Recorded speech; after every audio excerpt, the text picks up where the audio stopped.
নাট্যরূপ দিয়েছে সৌম্যদেব ভুঁই, নির্দেশনার দায়িত্বে আছেন ফারিন সুলতানা, আর প্রধান অভিনয় মুখ্য ভূমিকায় আছেন অভিজিৎ মুখোপাধ্যায়।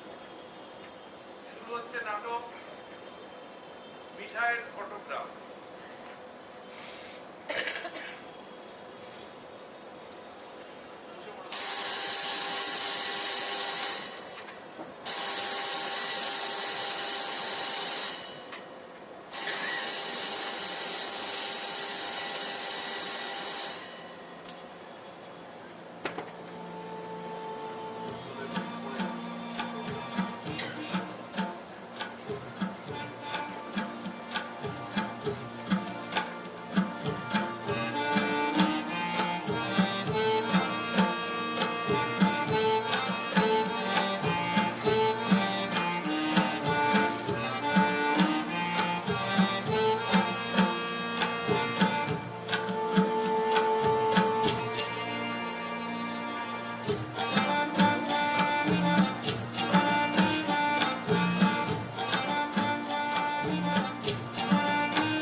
কি হয়েছে?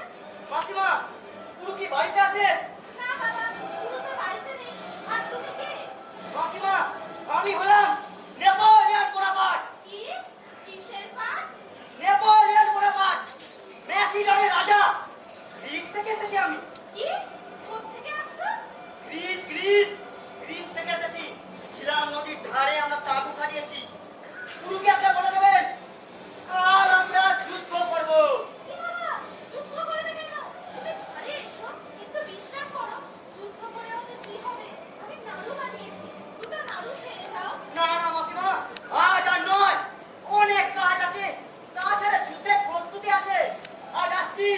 শোনে মানে শোনে, যেও না। পুরুকে কালকে পাঠিয়ে দেবেন। শোনে শোনে বাবা, দাঁড়াও, যেও না। না না মাসিমা, ইতিহাসে লেখা আছে, যুদ্ধ তো হবেই।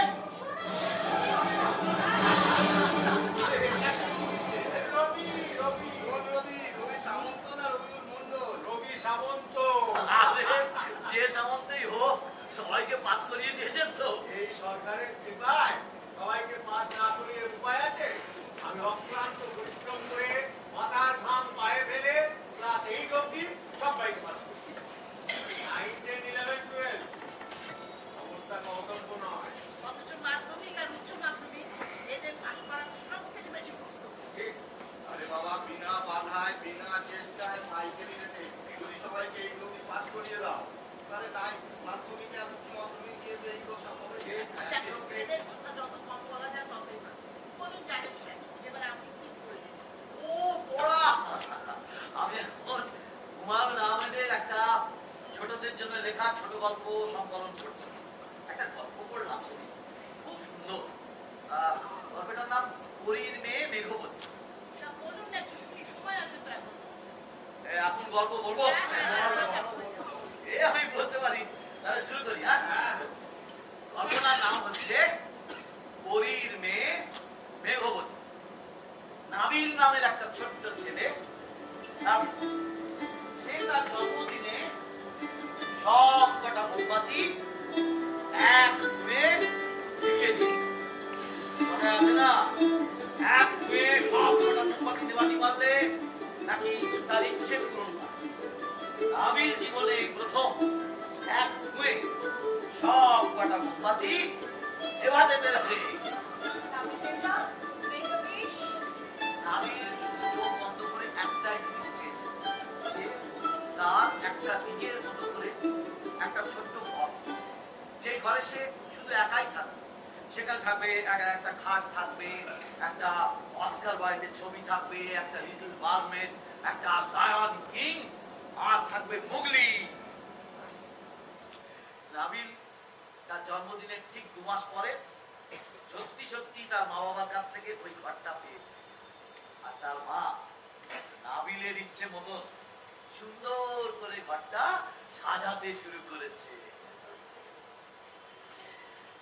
মা, তোমার হেল্প লাগবে? না, বেটা, আমার কোনো হেল্প লাগবে না।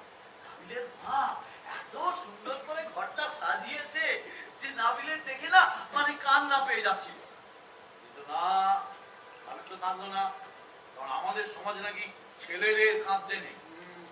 অবশ্য মেয়েরা কাঁদলে কোনো দোষ নেই। ও বলতে তো ভুলে গেছি, নাবিলের একটা ছোট্ট বোন আছে, তার নাম হচ্ছে এশা। সে কিন্তু খুবই কাঁদুনে। মানে নাবিলের মা যদি নাবিলের দিকে তাকিয়ে হেসে হেসে কিছু একটা বললো, অমনি সে কান্না জুড়ে দেবে। কেন তুমি ভাইয়ের দিকে তাকিয়ে হাসলে? নাবিলের বাবা তো বলে, এই ঈশা আসলে ব্যক্তিদের ছানা। ব্যক্তিরা ভুল করে আমাদের বাড়িতে রেখে গেছে। ব্যক্তিরা রেগে গেলে ডাকি ডাকি কথা বলে, আমাদের ঈশাও রেগে গেলে ডাকি ডাকি কথা বলে।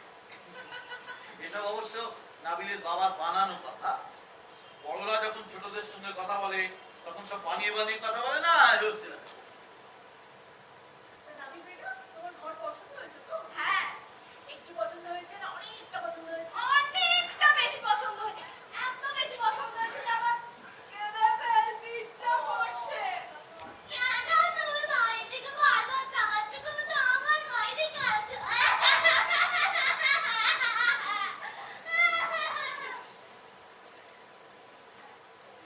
তো বেটা,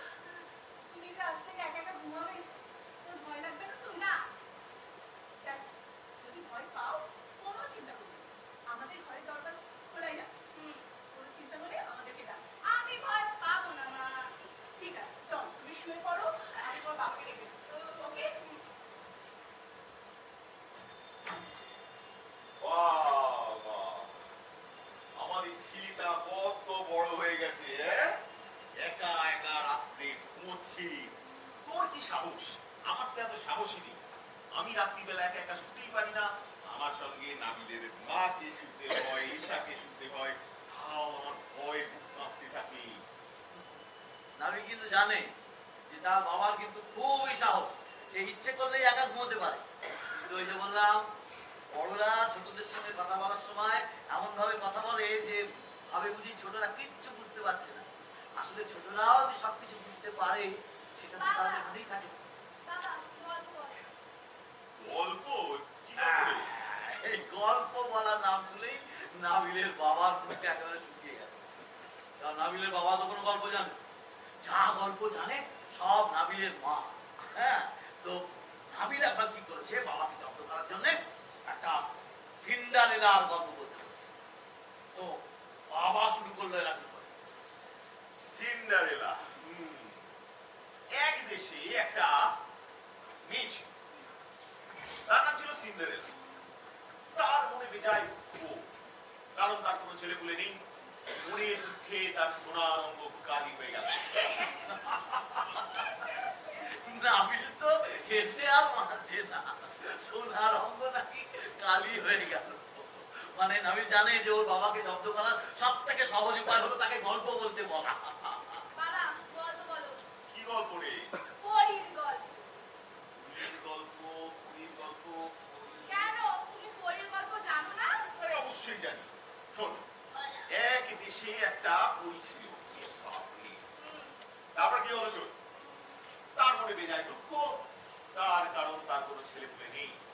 মনের দুঃখে তার সোনার অঙ্গ কালি হয়ে গেল। কালি হয়ে গেল। ও মাই গড। শোনো, তুমি কোনো পরীর গল্পই জানো না। দূর, তোমাকে কোনো গল্প বলতে হবে না। বলো তো দেখি পরীরা কি খায়? বলো। কি কি আবার খাবে? ভাত, ডাল, ভেজিটেবলস খায়, মাছ খায়, ওরা গাজর খায়। গাজরে আছে ভিটামিন এ।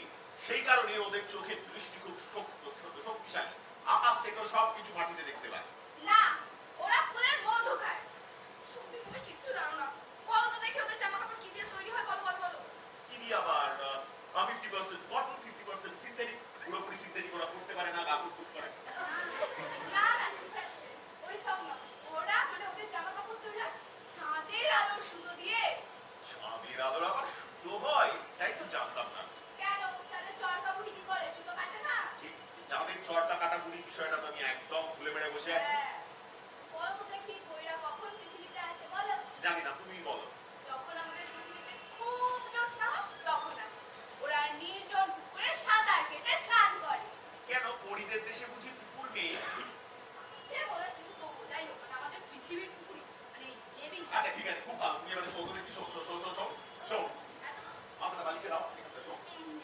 এইবারে তুমি আমাকে বলো তো, এই যে তুমি এত সব গল্প জানো, এগুলো তুমি শিখলে কোথায়? নাবিল যে কোথা থেকে জানলো এটা তো নাবিলের বাবা বুঝতে পারবেন না। মানে বড়রা যখন ছোটদের সঙ্গে কথা বলে না, তখন ভাবে ছোটরা বুঝি কিচ্ছু জানে না। কিন্তু ছোটরাও যে অনেক কিছু জানতে পারে সেটা তো তারা ভুলেই যায়। নাবিলের ঘরে জানলা দিয়ে ঠান্ডা হাওয়া আসে। নাবিলের বাবা উঠে গিয়ে দরজাটা জানলাটা বন্ধ করে দিল। তারপরে নাবিলের মাথার কাছে গিয়ে বসে নাবিলের চুলে বিলি কেটে দিলাম। আস্তে আস্তে নাবিল ঘুমিয়ে পড়ল।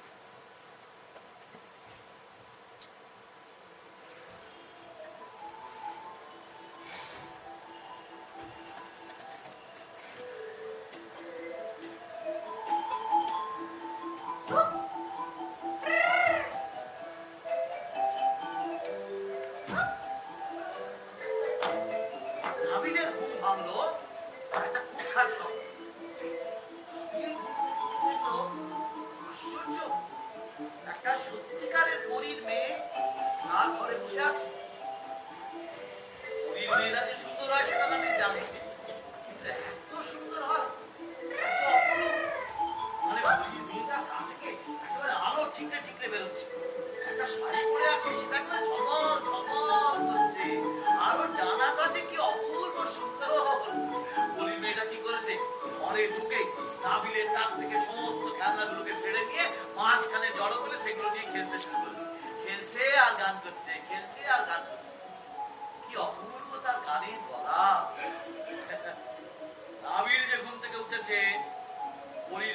সেটা লক্ষ্য করেছে, কিন্তু সে নাবিককে কার্যই করছে না। সেখানে খেলেই যাচ্ছে, খেলেই যাচ্ছে, খেলেই যাচ্ছে, খেলা থামাচ্ছে না। এই পরিবে তুমি আমার ঘরে ঢুকেছো কি করে? তুমি যে আমার খেলনাগুলো ছড়িয়ে একাকার করছো, মা দেখলে কিন্তু খুব রাগ করবে। ঘর নোংরা হচ্ছে তো। যাওয়ার সময় আমি গুছিয়ে রেখে যাবো। বলছি তোমার নাম কি গো? মেঘবতী। মেঘবতী? এই তুমি আমার সঙ্গে খেলবে? না, কেন? আমি একা একা খেলবো। এই তোমার নিয়ে দুটো ডানা আছে, একটু হাত দিয়ে দেখবো গো। না। একটু খাই দেখি, একবারই তো দে না। বললাম তো।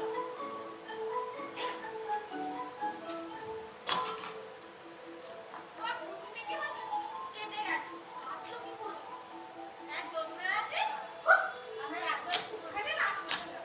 তখন পা পিছলে পড়ে খুব চুগলি কেটে গেছে। জ্যোৎস্নারা তো তোমরা নাচ করো।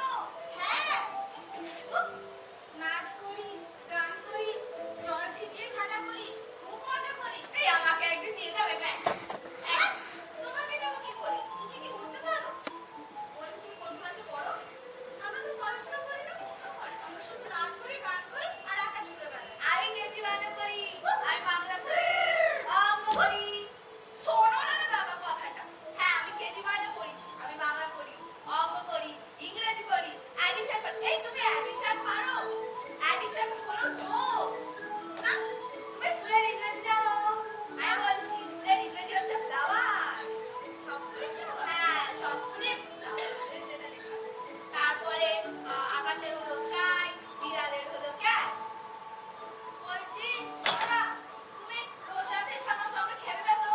আমার আরো অনেক খেলনা আছে। না, আমি আর আসবো না। কেন? আর আসবে না কেন? এবার চলে যাচ্ছ কেন? কি হলো? আর আসবে না কেন? গরিব মেয়ে কেন আসবে না সেটা আর বলে গেল। নাবিল আস্তে আস্তে গিয়ে বিছানায় শুয়ে পড়ে। আর শোয়া মাত্রই আরো ঘুম, নিদ্রা। সকালে যখন ঘুম ভাঙলো তখন আলো ফুটে গেল। নাবিল চোখ খুলেই ওই পরীর মেয়ের কথা মনে পড়ল। সে সঙ্গে সঙ্গে জানলায় গিয়ে দেখলো, ওমা, জানলাটা তো বন্ধ। তাহলে পরীর মেয়ে কোন দিক দিয়ে গেল? ও, তাহলে যাওয়ার সময় বোধহয় জানলাটা বন্ধ করে দিল। তারপর সে সঙ্গে সঙ্গে তার তাকগুলোর দিকে দেখে, ওমা, তাকে সব খেলনা যেটা যেখানে ছিল সেটা সেখানেই আছে। তার মানে পরীর মেয়ে নিশ্চয়ই যাওয়ার সময় সব খেলনাগুলো ঠিকঠাক জায়গায় রেখে দিয়ে গেছে। ও, ওর সঙ্গে সঙ্গে বাবা মাকে ওই কথাটা বলার ইচ্ছে হলো। ও সঙ্গে সঙ্গে তার বাবা মাকে ডাকলো। বাবা, ও বাবা, মা, কোথায় গেলে? এসো, দরকার। ও মা, শোনো শোনো, বসো বসো বসো। পরীর মেয়ে এসেছিল, ওই জানলা দিয়েই খাবে। আমি অ্যাডিশন শিখিয়েছি, ইংরেজি শিখিয়েছি, ও আমার খেলনাগুলো দিয়ে খেলছিল। তুমি এখন ডাকছো কেন? কালকে রাত্রেই তো ডাকতে পারতে। তাহলে আমরা বুঝিয়ে বাজিয়ে মেয়েটাকে রেখে দিতুম, তারপরে তুমি বড় হলে তোমার সঙ্গে বিয়ে দিয়ে দিতাম। ও, একটা পড়ি মেয়ের একটা পড়ি বৌমা আমার দারুণ শখ। সে বেশ গোটা ঘর ভয় উড়ে বেড়াতো। মানে নাবিল বুঝতে পারলো যে তার বাবা তার কথা মোটেই বিশ্বাস করে। তখন সে তার মাকে ওই একই কথা বললো। কিন্তু মায়ের কথা শুনেও সে বুঝতে পারলো তার মাও তার পরিকল্প একদম বিশ্বাস করে। বেটা, তুমি রাত্রে স্বপ্ন দেখেছো? আর সেই স্বপ্ন কি? কি বলে মনে হয়? আমি দেখ পৃথিবীতে পরী, রাক্ষস, খোকস এসব কিচ্ছু হয় না। এগুলো সব গল্প। হ্যাঁ, দেখো, তোমার যদি একা একটু ভয় লাগে, তুমি তাহলে আমাদের সাথে এসে ঘুমাও। না না, ঠিক আছে, আমি একাই ঘুমবো। আরে, আমি একাই ঘুমবো। নাবিল নাবিল তারপর থেকে প্রত্যেকদিন রাত্রিরে ভাবে যে পরীর মেয়ে বোধহয় আবার তার কাছে আসবে।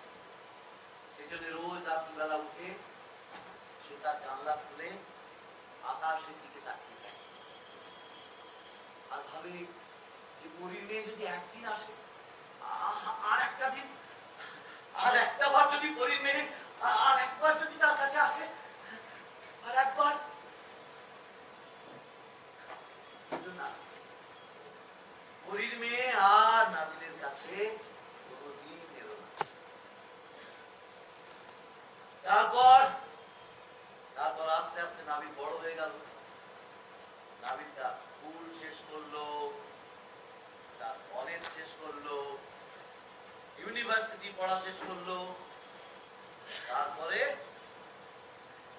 নাবিল আস্তে আস্তে তার কর্মজীবনে প্রবেশ করল।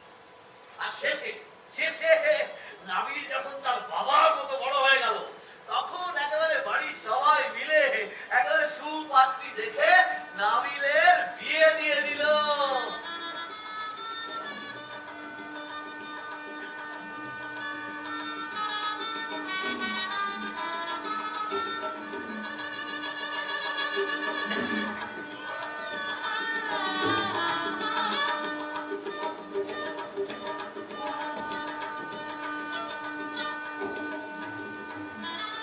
মজার ঘটনাটা ঘটলো সেই বিয়ের দিন রাত্রিরা।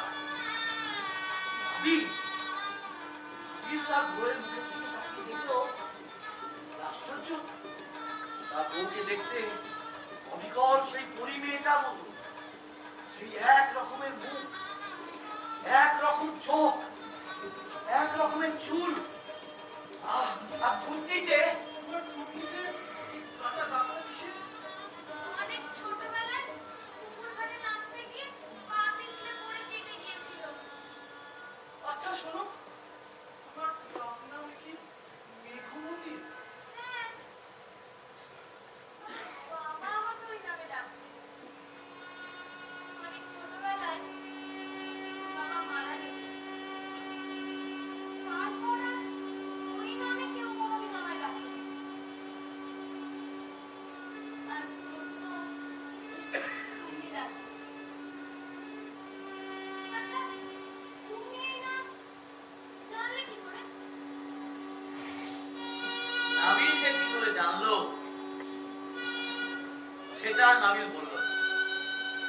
আসলে সব কথা তো বলার দরকার হয় না, থাক না কিছু না বলা কথা। বাহ, মন ছুঁয়ে গেল। তবে রায়ের স্যারের গল্প বলার ভঙ্গি আর সেই গল্পকে জীবন্ত করে তোলার শক্তি, সত্যি গল্পগুলোর একটা আলাদা মাত্রায় নেয়। যে তোমাদের মতো ভালো শ্রোতা পেতে হবে তো। এই গল্প লেখার জন্য হুমায়ুন আহমেদ জিন্দাবাদ। আর সেই গল্পকে এরকম অনুগ্রাহী করে বলার জন্য আমাদের জাদুর রহমান অমর রাহে। চলুন তাহলে বাবুটা হ্যাঁ, চলো। আমাকে উঠতে হবে। আমার বাড়িতেও একটা, আরে আমার বাড়িতেও একটা গল্প পাগল হাঁ করে বসে আছে, গল্প শুনবে। তোমার মেয়ের কথা বলছো? আরে না না, আমার মেয়ে তো নাচ, ও সব নিরস, ও সাহিত্য তো পড়েই না, শিশু সাহিত্য তো একদমই পড়বে না। তাহলে কি বল? ও সব ভারী ভারী বই, ইতিহাস ভিত্তিক বই আর রাজনীতি ভিত্তিক বই। তাহলে কার কথা বলছো? আরে আমার বাড়িওয়ালার ছেলে নিতু, নিতু সে একেবারে খুবই গল্প পাগল। গল্প সে শুনবে। চলুন, ট্রেনে বা দমদমে চলে এসেছে। নিতু হচ্ছে গল্প পাগল, সে গল্প শুনবেই, মানে হয় হোমওয়ার্ক করে শুনবে, না হলে গল্প শুনে তারপরে হোমওয়ার্ক করবে, মানে গল্প তাকে শুনতেই হবে।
মোটে একটি অঙ্ক হয়েছে।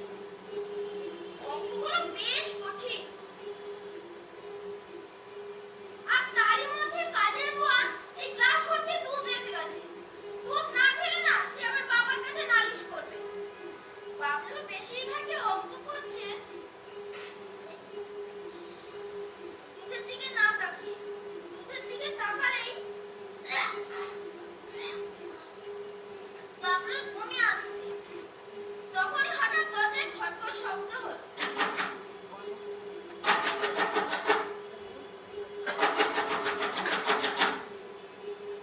এই, তুই আমার সঙ্গে খেলবি? বাবলু কথা বলল না। অপরিচিত একটা মেয়ে তাকে তুই তুই করে কথা বলছে। এটা বাবলুর মোটেও ভালো লাগছে না। কি রে, কথা বলছিস না কেন? খেলবি? না, আমি অনেক মজার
হাত মুঠো করে একবার করে দেখবি বাবার সব রাগগুলি জল হয়ে যাবে আর হাসি মুখে তোকে কোলেও তুলে নেবে।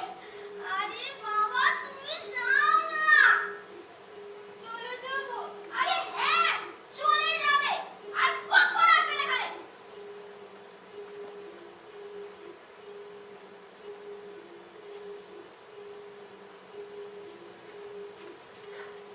চট করে তুই খাতাটা আসো, সমস্ত মন্ত্র লিখে দিয়ে যাই। আমি একবার চলে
তোর ভালো গল্প করে মেজাজটা কেন খারাপ হয়ে গেল সেটা তো বুঝতে পারলাম না।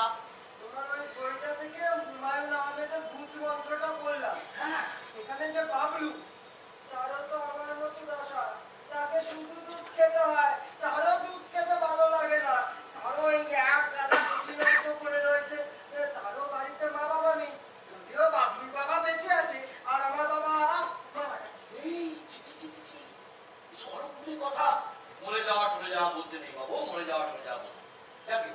তোর মেজাজটা কেন খিচিড়ে গেল সেটা তুই আমাকে বল। আর ওই যে ওই গল্পে যে ভূত রাজার মেয়ে, হ্যাঁ, তারও তো সে কি করলো, বাবলু দুধটা পেপসি বানিয়ে দিল। বাবলু সেটা মহা আনন্দে খেয়েও নিল। গল্পটা পড়তে পড়তে আমিও নিজেকে বাবলু ভাবলাম। ওই আমার দুধটাও মনে হলো পেপসি হয়ে গেছে। তারপরে যেই চুমুক দিয়েছি, ওই খড়ের মতো দুধটা আমার মুখের মধ্যে ঢুকে গেল। তো এই ব্যাপার, হ্যাঁ? এই ব্যাপার।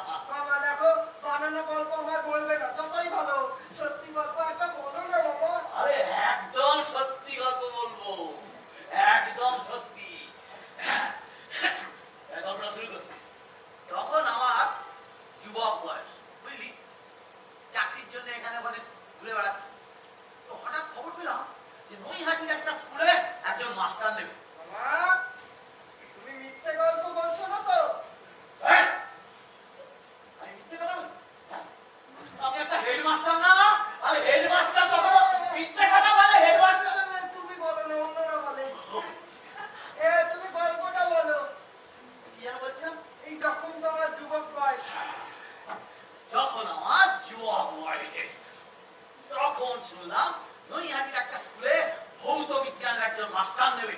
বাবা, তুমি তো অঙ্ক পড়াও, তুমি আমার বানানো গল্প বলছো না।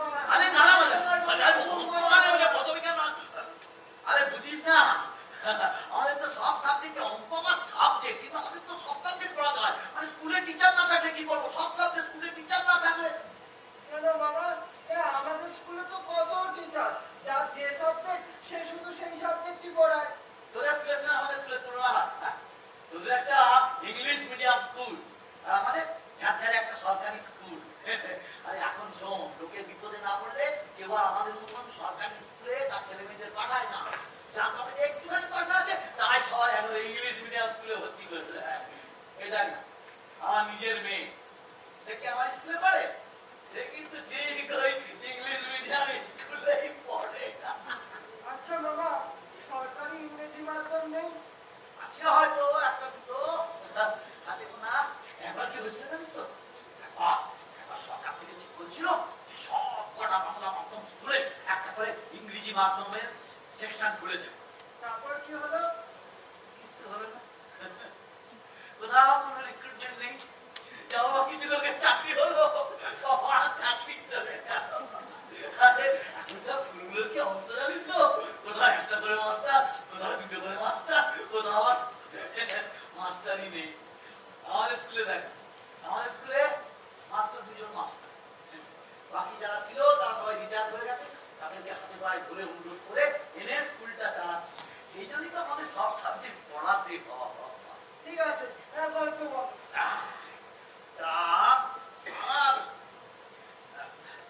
নৈহাটিতে স্কুল, বাসা ভাড়া পেলাম হাজি শহরে। হাজি সাহেব, এই তো বলো নৈহাটি, তুমি আমার মিথ্যে গল্প বলছো বাবা। আরে না না, মানে নৈহাটিতে তো ভালো বাসা ভাড়া পেলাম না। কেন? আমার নাম জাহিদুর রহমান। তাতে কি? আর আমি মুসলমান না, আমাদের নাম শুনলে কেউ আর বাড়ি ভাড়া দিতে চায় না। এটা খুবই কমন ব্যাপার, এসব নিয়ে তুমি চিন্তা করিস না, বুঝলি? কিন্তু তুমি তো আমাদের বাড়িতেই থাকো। এটা তোমার মা বাবার ঔদার্য, বুঝলে? ঔদার্য। ঠিক আছে, এবার গল্পটা বলো। আমি যে বাসাটা ভাড়া পেলাম হালি শহরে, সে একেবারে একটা আলিশান বাড়ি। তো আলিশান বাড়ি? বাবা, আলিশান বাড়ি মানে কি? আলিশান বাড়ি মানে হলো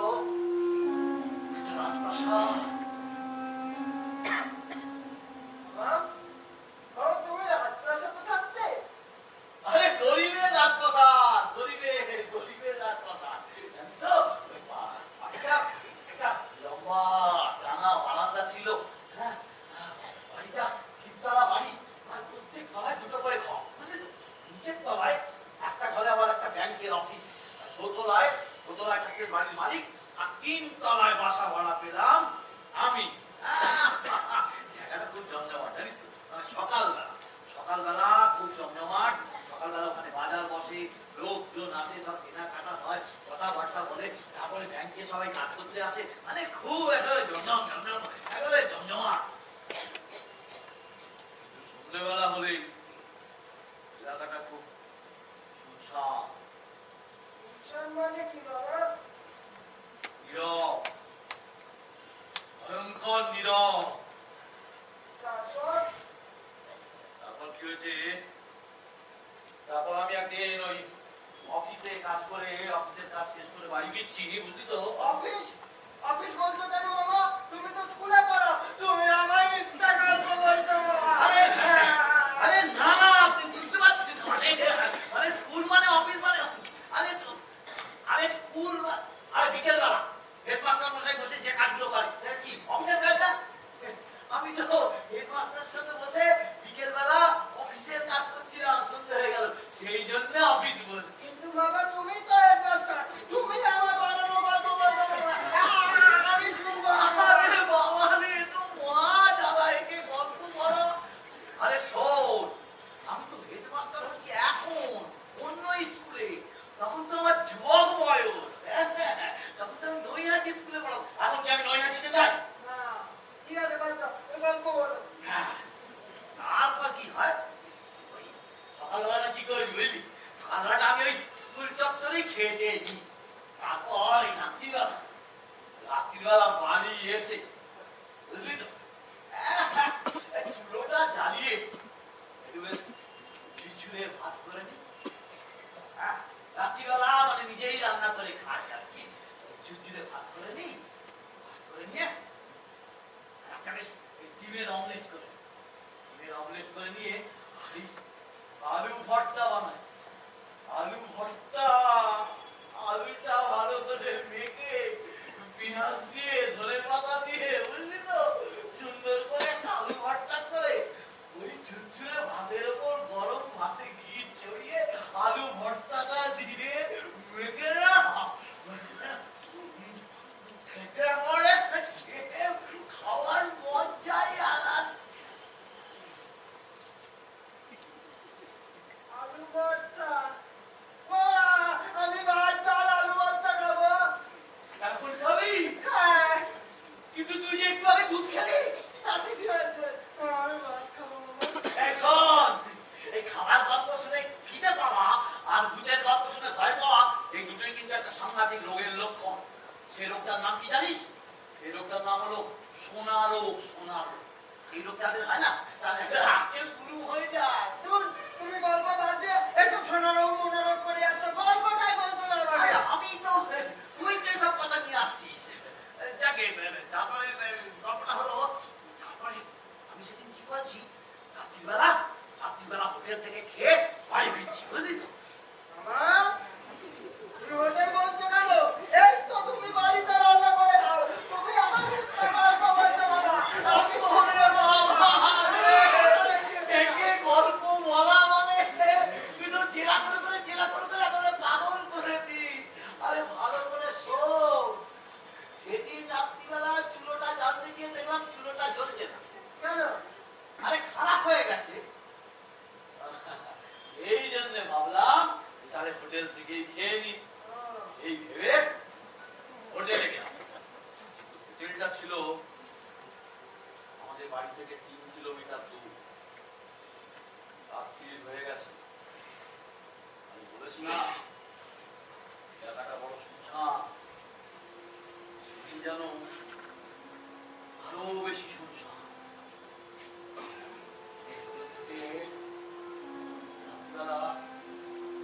রাত্রিবেলা হোটেল থেকে খেয়ে দিয়ে ফিরছি, যে শীত করছে, বুঝলি, আমি কি করলাম, চাদরটা গায়ে জড়িয়ে নিয়ে যেই না হাঁটতে শুরু করেছি, দেখি আমার চাদরের খুব ধরে কে যেন টানছে। আমি ভাবলাম এটা তো আমার মনের ভুল হতে পারে, আমি চাদরটা ছাকিয়ে ছেড়ে দিয়ে আবার হাঁটতে শুরু করলাম। সঙ্গে সঙ্গে দেখি আবার আমার চাদরটা খুব ধরে কে যেন টানছে। তখন আমি ভাবলাম এটা তাহলে চাদরে কোনো সমস্যা আছে? চাদরের সমস্যা? তখন চাদরটা গা থেকে খুলে হাত টাচ করে একেবারে ব্যাগে ঢুকিয়ে হাঁটতে শুরু করেছি। না হাঁটতে শুরু করেছি, অমনি দেখি আমার হাতের আঙুল ধরে কে যেন টানছে। বাবা, বাবা, কে তোমার আঙুল ধরে টানছে? আমি তো কিছুই বুঝতে পারিনি, তবে যে আমার আঙুল ধরে টানছে সে কিন্তু খুব শক্ত করে আমার আঙুলটা ধরে আছে। কিন্তু খুব শক্ত করে, তার হাতটা নরম তুলতুলে আর বরফের মতো ঠান্ডা। বাবা, আমার ভয় করছে। আরে, তোর কি ভয় করছে রে? আচ্ছা, ভয় করছিল না? একেবারে ভয়ে ভয়ে একেবারে গলা গলা শুকিয়ে কাঠ হয়ে গেল। আমি একবার বাবা করে ঘেমে যেতে লাগলাম। ভাবলাম যে উঠে দৌড় কি। কি করলে বাবা? দৌড় দিলে? না, জুতোর ফিতেটা তো ছেঁড়া ছিল, ওই জন্য আর দৌড়তে পারলাম না। আমি তখন কি করলাম, বুদ্ধি করে একটা সিগারেট ধরিয়ে ফেললাম। সিগারেট? কেন বাবা? আগুন, সিগারেটে আগুন আছে না? আরে আগুন দেখলে ভূত প্রেত দত্তু কেউ একেবারে আশেপাশে গেছে না।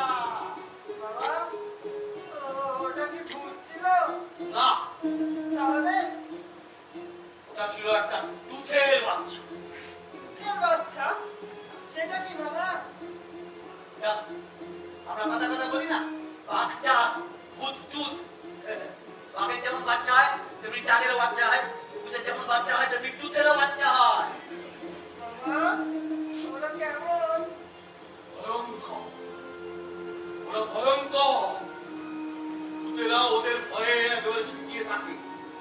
একটা ভূতের বাচ্চা যদি থাকে না, কোনো ভূত আর আশেপাশে ঘেরবে না। বাবা, ওদের দেখতে কেমন হয়? তা আমি কি করে বলবো? ওদের কি চোখে দেখা যায়? তাই না? হ্যাঁ, ওদের শুনে বোঝা যায়? হ্যাঁ, হাত দিলে বোঝা যায়। তারপরে কি হলো, আমি যখন ওই আঙুলটা ধরে আছে, তখন আমি আঙুলটা ঝাঁকিয়ে ছাড়িয়ে দিই। ও মা, আবার যে না দুপা হেঁটেছি, দেখি আমার আঙুলটা আমার শক্ত করে ধরেছে। আমি তখন মনে মনে ভাবলাম যে যে আমি এবার ধমক দিই। আমি বলে উঠলাম, কে কে এখানে? নিজের ধমকে না নিজেই ভয় পেয়ে গেলাম। তারপরে দেখলাম কে যেন মিনমিন করে কথা বলছে। আমি বললাম, কে কে কে কথা বলছে? আমি আমি কে? নাম কি?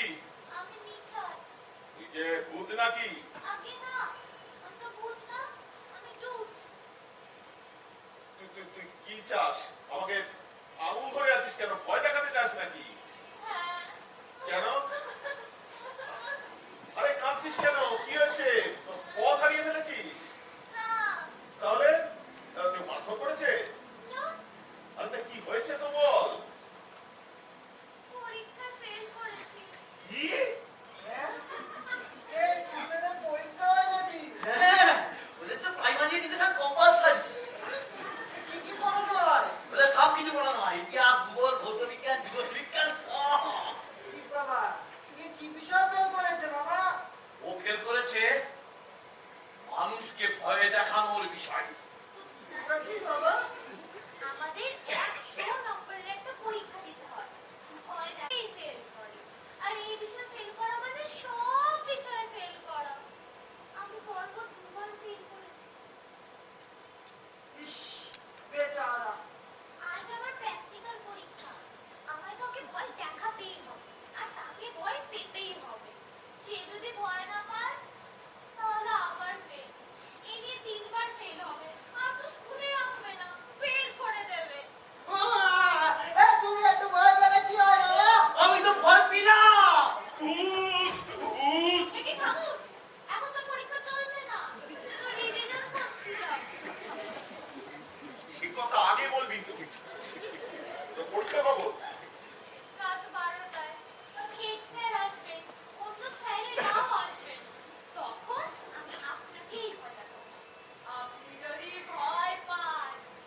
কাঁদিস না, তুই কোনো চিন্তা করিস না, তুই বাড়ি যা।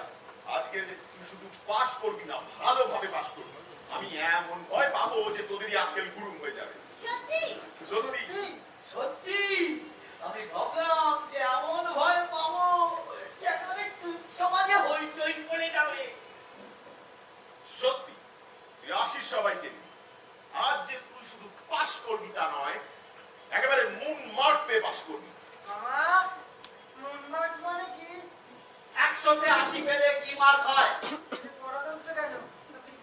Star mark. তেমনি 100-তে 90-এর উপর পেলে হয় মুন মার্ক। তোদের পরীক্ষাটা কখন থেকে শুরু? ঠিক রাত 12টা। মামা ওরা এলো রাত 12টায়। না, যা ওরা এলো না। ওরা এলো রাত্রি 12:01 সমস্ত টুকের টিচার, টুকের দল সবাই মিলে উপস্থিত। সঙ্গে টুকের মামাও এসছে, মানে তারা দেখতে এসছে যে টুক পরীক্ষায় পাস করে কিনা। মামা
আমি এসেছি। ঠিক আছে, তাড়াতাড়ি ভয় দেখাতে শুরু কর। কি করে ভয় দেখাবো? আরে এক কাজ কর, প্রথমে চাদরটা গা থেকে টান দিয়ে খুলে ফেলে দিবি। আমি না, তারপরে তুই আমাকে পায়ে সুশ্রী দিবি, আমি তখন ভয় পাবো। তারপরে তুই গিয়ে জানলাটা খুলে দিবি। জানলাটা খুলবি, বন্ধ করবি, খুলবি, বন্ধ করবি, বন্ধ করে কি করে হাসবি। আমি তখন ভয় পেয়ে আলোটা জ্বালবো। আলো জ্বালতেই সে আলোটা নিভিয়ে দিবি। আমি জ্বালবো, তুই নেভাবি। আমি জ্বালবো, তুই নেভাবি। আলো নিভিয়ে কি করে হাসবি। বুঝতে পেরেছিস? শুরু কর, শুরু কর। 1 2 3 ও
চারটে ভাষায় অনুবাদ হয়েছে। এটা হচ্ছে ভয়ের রূপরেখা। বাবা, এ ও ছোটদের জন্য কিছু দেখেনি? হ্যাঁ, ছোটদের জন্য লিখেছে খেলতে খেলতে ভয় দেখানো। হ্যাঁ, তুই মিঠাইয়ের সঙ্গে দেখা করতে চাস? না। একদিন আসতে বলি। দরকার নেই। বলবো না? না। কেন? তোর মিঠাইয়ের অটোগ্রাফ লাগবে না? অটোগ্রাফ? অটোগ্রাফ?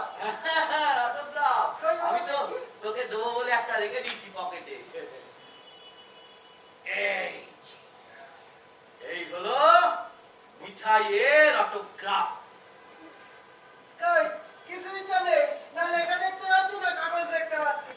থাকবে ঠিক আছে, ওদের কি দেখা যায়? তাই ওদের কাগজ লেখা কিচ্ছু দেখা যায় না। মা, তুমি আমার মিথ্যা গল্প বলছো বাবা। এই আমি মিথ্যে কথা বলবো না, আমি তো সত্যি কথা বলবো। আমি সব কথা সত্যি কথা বলবো। যা বলিব সত্য বলিব, সত্য বলিব, মিথ্যা বলিব না। কে বলেছে? আমি যা বলিব সত্য বলিব, সত্য বলিব, মিথ্যা বলিব না।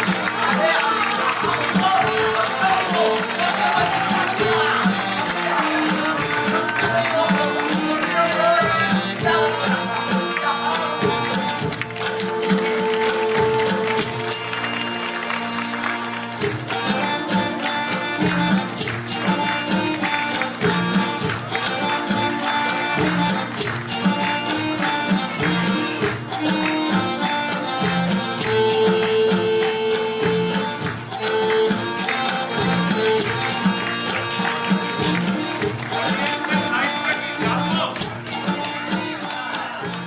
আপনাদের কি ভয় লাগছে?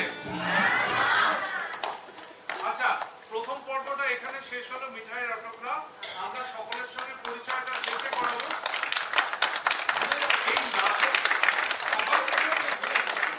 এই নাটকটা ছোট ছিল বলে 5 দিনের মধ্যে আরেকটা নাটক তৈরি করার আমরা চেষ্টা। এই!